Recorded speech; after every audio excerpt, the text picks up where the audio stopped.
Hello दोस्तों, अच्छी अच्छी और मज़ेदार कहानियाँ सुनने के लिए हमारे यूट्यूब चैनल सोनिया दी वॉइस को सब्सक्राइब करें। भाभी प्लीज़ बताओ ना, कैसी लगी आपको रागिनी? पसंद आई होगी ना? वो है ही इतनी प्यारी।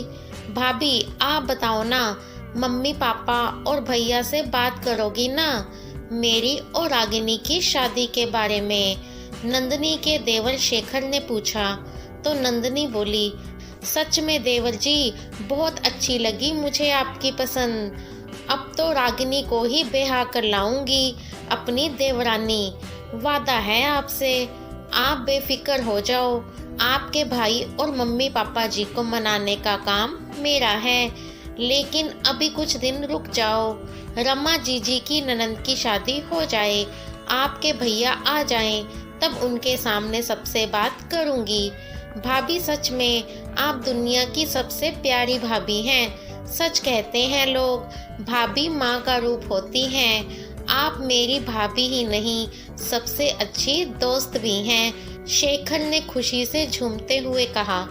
शेखर अपनी भाभी नंदिनी से अपने दिल की हर बात कह लेता था। दोनों हम उम्र थे तो दोनों की अच्छी बनती थी। शेखर के भैया गोविंद रेलवे में सरकारी नौकरी करते थे तो दूसरे शहर में रहते थे। पहले तो नंदिनी भी वहीं रहती थी, लेकिन अभी 6 महीने से अपने सास ससुर के साथ रह रही थी।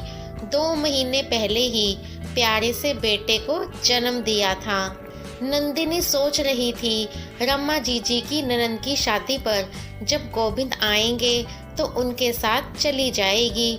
अब तो उसने माँ जी से भी सीख लिया है कि बच्चों को कैसे संभालना है, और गोविंद भी तो बेचारे 6 महीने से अकेले ही एडजस्ट कर रहे थे। शेखर, तेरे भैया का फोन आया है, उसकी गाड़ी 1 घंटे में स्टेशन पहुंच जाएगी। मोटरसाइकिल ले जा और बुला ला उसे। शाम को रमा के ससुराल के लिए निकलना है तुम तीनों को, शेखर की माँ ने कहा। अरे माँ, आप और पापा भी चलना ना, कितना कहा है दीदी की सास ने आप दोनों को लाने के लिए। अरे छोरा, दिमाग तो ठीक है, बेटी के घर का पानी भी पियो तो नर्क मिलता है, और तू अपने माँ बाप को शादी में ले जा रहा है अपनी बहन के ससुराल। नंदिनी की बुआ सास अंगूरी देवी ने कहा। अंगूरी जी पुराने ख्यालात की महिला थी, घर की सबसे बड़ी थी। घर में उनकी बात कोई नहीं टालता था। शेखर के पापा को उन्होंने ही पाल पोस कर बड़ा किया था। बहुत ही छोटे थे जब उनकी माँ का देहांत हो गया था। नंदिनी तैयारी कर रही थी, शाम को ननंद के यहाँ जाना था। आज उसने गोविंद की पसंद का खाना भी बनाया था। पूरे 1 महीने बाद घर आ रहे थे। नंदिनी बड़ी ही बेसब्री से अपने पति का इंतजार कर रही थी। शेखर को भी गए बहुत समय हो गया था।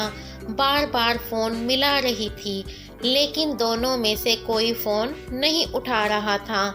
जैसे जैसे समय निकल रहा था, सभी घर वालों की बेचैनी बढ़ती जा रही थी। सबके मन में अजीब अजीब ख्याल आ रहे थे। थोड़ी देर बाद एम्बुलेंस की आवाज आई और सब लोग दौड़कर बाहर की तरफ भागे। एम्बुलेंस में गोविंद की लाश थी। ट्रेन पूरी तरह से रुक भी नहीं पाई थी और वह जल्दी में उतर रहा था, जिसके कारण वह हादसे का शिकार हो गया। शेखर के लिए अपने भाई को इस तरह घर लाना दुनिया का सबसे कष्ट का काम था। मम्मी पापा और नंदिनी तो बेसुध ही हो गए थे। नंदिनी की दुनिया ही उजड़ गई थी और 2 महीने के बच्चे के सिर से पिता का साया जो उठ गया था। गोविंद के जाने के बाद हंसते खेलते घर में उदासी और खामोशी ने अपनी जगह बना ली थी। लापरवाह शेखर अब जिम्मेदार बेटा बन गया था।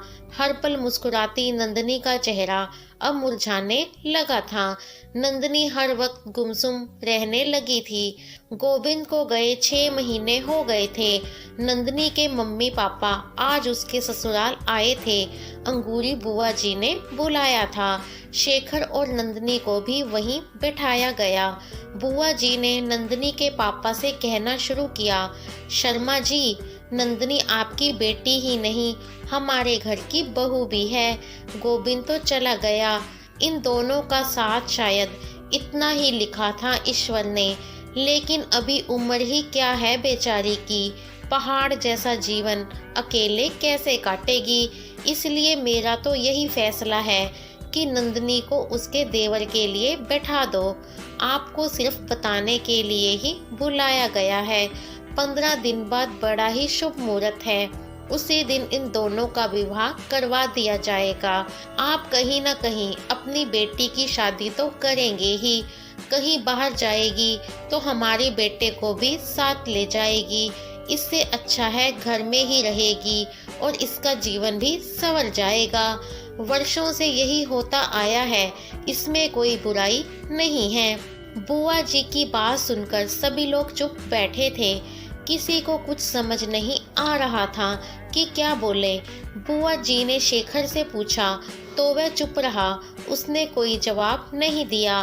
फिर उन्होंने नंदिनी की तरफ देखा। नंदिनी ने अपने आंसू पोंछे और बोली, बुआ जी आपके इस फैसले को मैं बिल्कुल भी नहीं मानती। शेखर भैया को हमेशा मैंने अपने छोटे भाई की तरह ही माना है, उनको पति का स्थान मैं कभी नहीं दे सकती। आप लोगों को मेरी फिक्र करने की ज़रूरत नहीं है, मैं ठीक हूँ।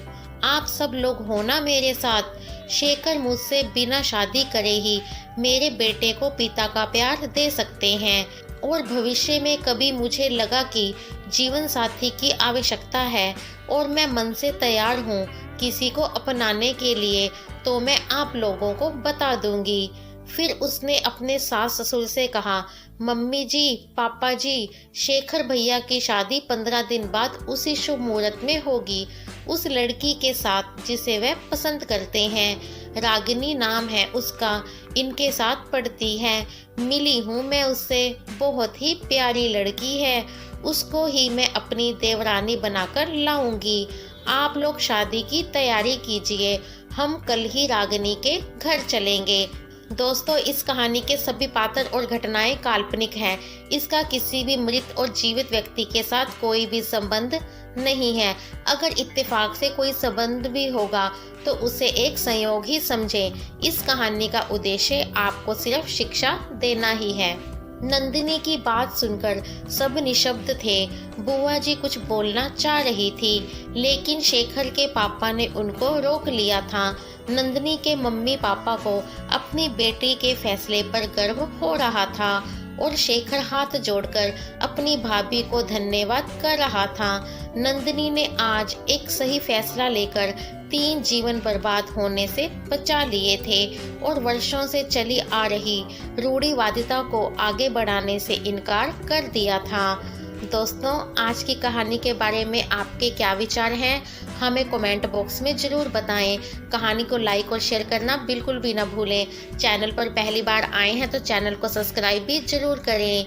मिलूंगी नई कहानी के साथ। Take care.